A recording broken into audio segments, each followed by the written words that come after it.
Okay, so today we're going to be talking about the wonderful, amazing classic that everyone loves and knows and has watched millions of times, probably in their lifetime. The Little Mermaid. There is a lot of facts, so much that I had to write them. Like, here is all of my facts. Some of them I had to write, like, in tiny, tiny words. So hopefully I can look back at this, because I write them all in the same notebook so that I can look back at them. So if I ever need Disney trivia that I don't have up here, which isn't my, yeah, I know a lot of it up here. But if I ever need more, I can look back at this. Yeah, there's a lot to talk about with this movie. I love this movie. Was anyone expecting any other thing? I love the music. I love the characters. The characters are so memorable and in all of our hearts. So much so that there's a Broadway show. I don't think it's still on Broadway, but people like making musicals. I've seen the musical. It's absolutely wonderful. I love the musical. It got like an animated live show. I think it was on ABC. Don't quote me on that, but I think it was on ABC that I saw, and that was interesting, to say the least. I didn't find it bad, like some people did, but I also didn't find it the best.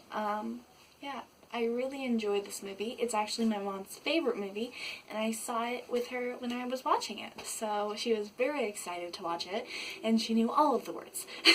So, yeah, it was super, super fun. Yeah. I absolutely love this movie. It's a classic in my opinion.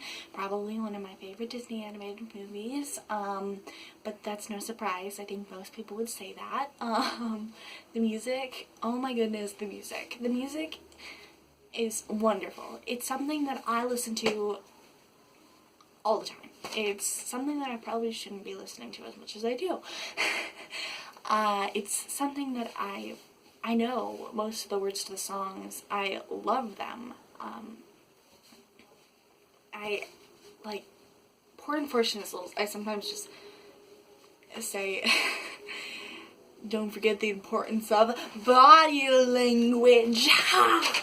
Like, it's, yeah, that was terrible, but I just love it. That part is wonderful. Poor Unfortunate Souls is my favorite song. I love Part of Your World. I think Jodie Benson did a wonderful job with Ariel's voice. I think everyone's voice acting was absolutely wonderful. It's also the start of the Renaissance, which, like I said, the Renaissance was not a good time behind the scenes. Watch Waking Sleeping Beauty and you'll find out why. I'll talk a little bit about it now in this video. But if you want to go even more full in depth, because this video can't be an hour long, or probably even more than 20 minutes long, because that's way too long. Yeah, I just really, really enjoy this movie. Sebastian is a wonderful character. I know I haven't even talked about the other ones, and I'm going into Sebastian, but I love Sebastian. It's just, his little Jamaican accent in his animation is absolutely beautiful. His character, his voice acting is absolutely wonderful. There's nothing that I wouldn't... Howard Ashman's a genius for thinking of the Jamaican accent. I absolutely love Ariel. Jodie Benson's voice is wonderful. I love Jodie Benson. Her animation for Ariel, she didn't do the animation, she did the voice acting, but going to animation, the animation for Ariel is absolutely wonderful, and with Jodie Benson's voice, it just was destined to be great. Yeah, I really, really enjoy this movie. I think that it's wonderful, as I said. Ursula is by far my favorite villain of all time. I don't know what the possibly was. I love her. I love her so much.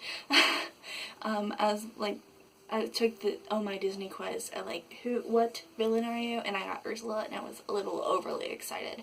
I love Ursula. Such a great villain. Such a wonderful character.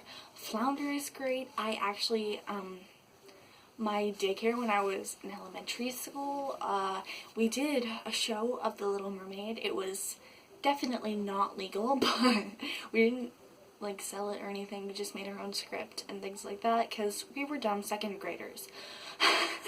It was definitely not legal, but we had fun with it, and I got to play it Flounder, and it was so much fun. Looking back at it, it was crazy. We also did Snow White, like, yeah. But that's another story. I remember, because we were elementary schoolers, and it's not the best idea for children to be kissing each other. We had Ursula being like, oh no, I forgot the cinnamon, and then she just magically got her voice back. I don't know, it's so dumb, but we had a ball with it. I absolutely love this movie, and I know so many other people that do too, so I think it's going to be a classic forever, and I think it's just great. Great movie. Eric's great. I love him as a prince. He has personality, which is always great for those guys. Yeah. Now we're getting into when they give the princes more of a personality, but before this, there wasn't much personality with them. But now, we have so many facts to get through. Let's just go on with it. The Renaissance starts. Great place to start. The Renaissance. The Renaissance. I love the Renaissance.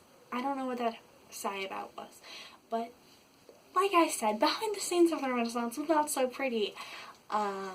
Jeffrey Katzenberg, Roy Disney, and Michael Eisner.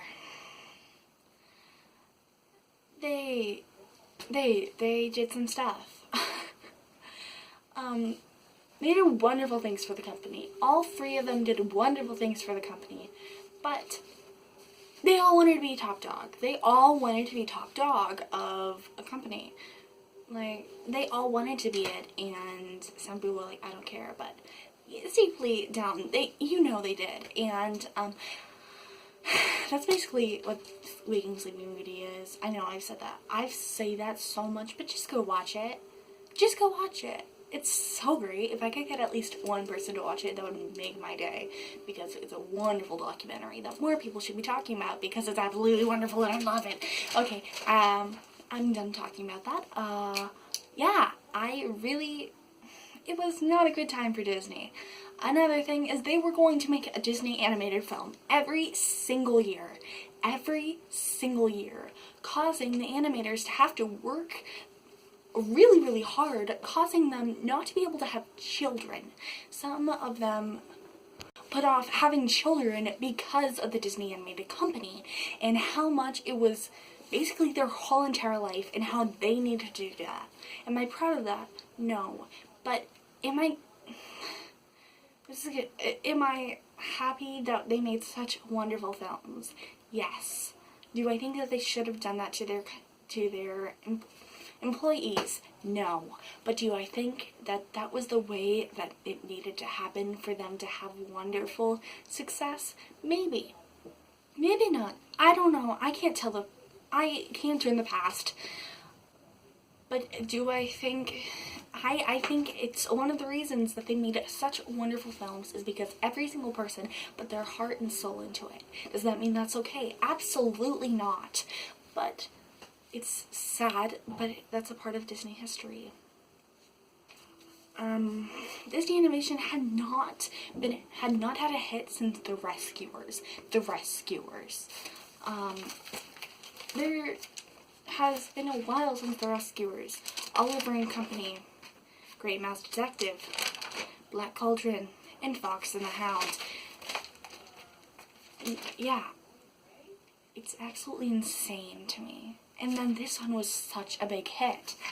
In 1941, Walt hadn't said he was going to make the film, but because of the animator strike, they decided not to make it. And it was going to be an anthology of films based off the book of the Hans Christian Andersen book of The Little Mermaid, which we all know the books are always very dark, and this one's no different. It is extremely dark compared, like she was going to die if she did not get kissed by a prince.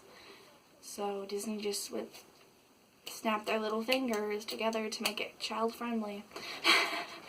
Yeah, I think it's great. They did a wonderful thing.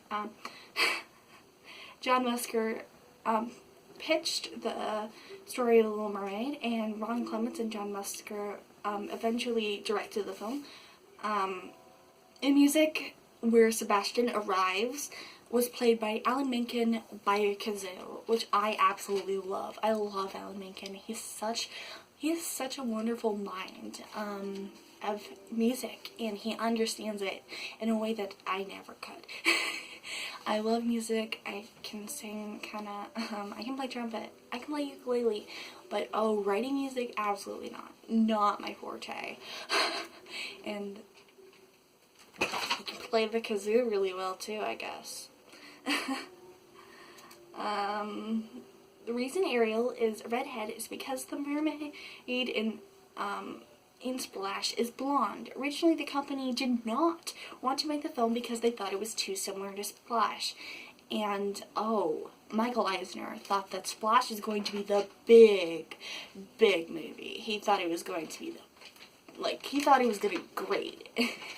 Was it that? No, I've never even watched Splash. It is on Disney Plus, I've heard, because there was a lot of backlash against it. I don't remember why, but people didn't like that Disney Plus changed something. I don't remember what it was, though, because I like animated films more. Yeah. So I really don't think it would change much. If I remember correctly, Splash Mountain is called Splash Mountain because Splash, it was supposed to be for, Splash to be, it was supposed to market Splash to a larger audience. No one knows that. But Michael Eisner thought Splash is going to be a great movie. He thought it was going to be the Little Mermaid of Disney, which it definitely is not.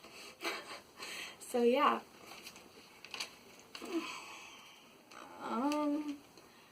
When Ariel is sitting on the rock, it is a shout out to Hans Christian Andersen, which mimics a statue for the Little Mermaid that is where he lived.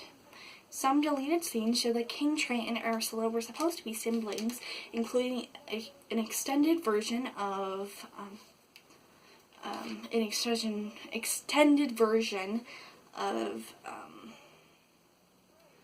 The Fathoms Below. For Unfortunate Souls, it was going to be an extended to show why Ursula was banned from the castle, but they cut it. Howard Ashman, like I said, had Jamaican Sebastian. He birthed it in his brain. Sebastian was going to have an English accent, but Howard Ashman suggested a Jamaican accent, and just Howard Ashman. Rest in peace, Howard Ashman. I hope you're doing wonderfully in heaven. You have changed us all. Pat Carroll used references from him in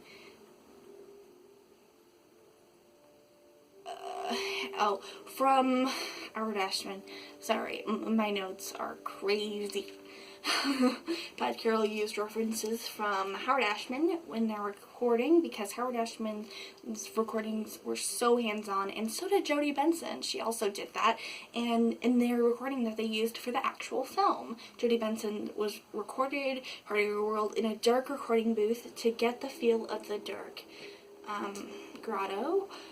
Jeffrey Katzenberg felt that Part of Your World was boring, and it really didn't help that at an early screening, kids were bored. They were bored and not paying attention, and Jeffrey Katzenberg was just like, hey, we have to cut this. It's not doing what we wanted. An I Want song is not something that will work. And that's another thing. Howard Ashman brought to the Disney company what the I Want song trend. And it was something that changed Disney music, like reflection. like, Reflection, just around the riverbed, Belle, all those, they're having the main protagonist singing a song of what she wants. And that was something that Disney did not know at the time, because they didn't know what they were doing, but, yeah, they didn't know what they were doing. Multiple people told Jeffrey Katzenberg to his face, "You don't know what you're doing." So, yeah,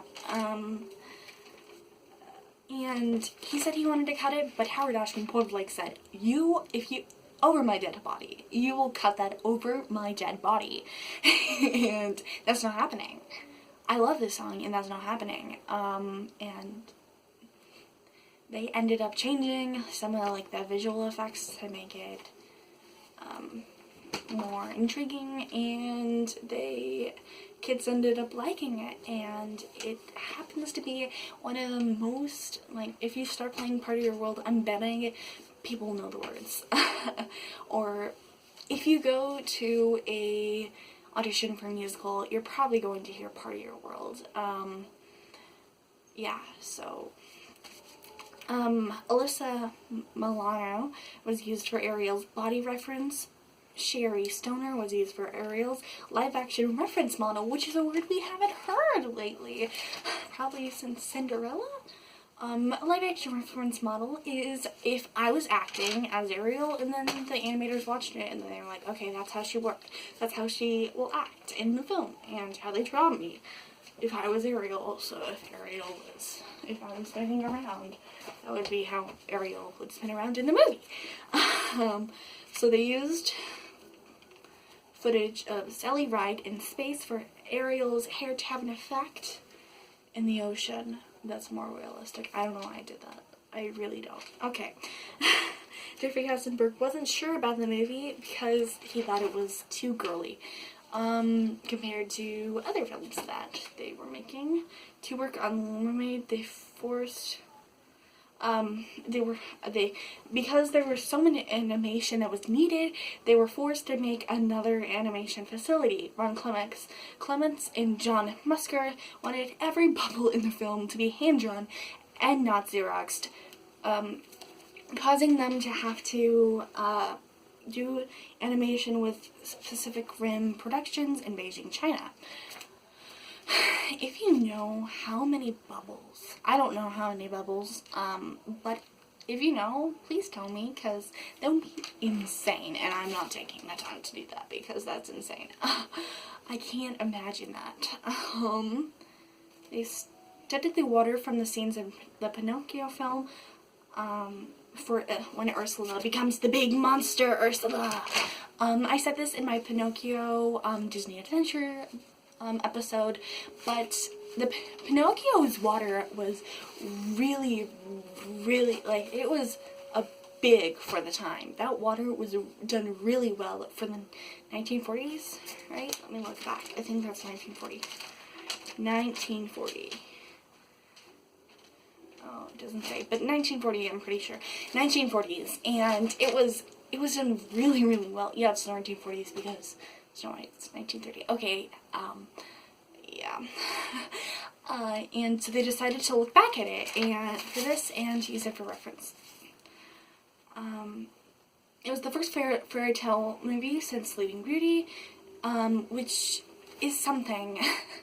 Because Sleeping Beauty did not do well at the box office because they spent $6 million.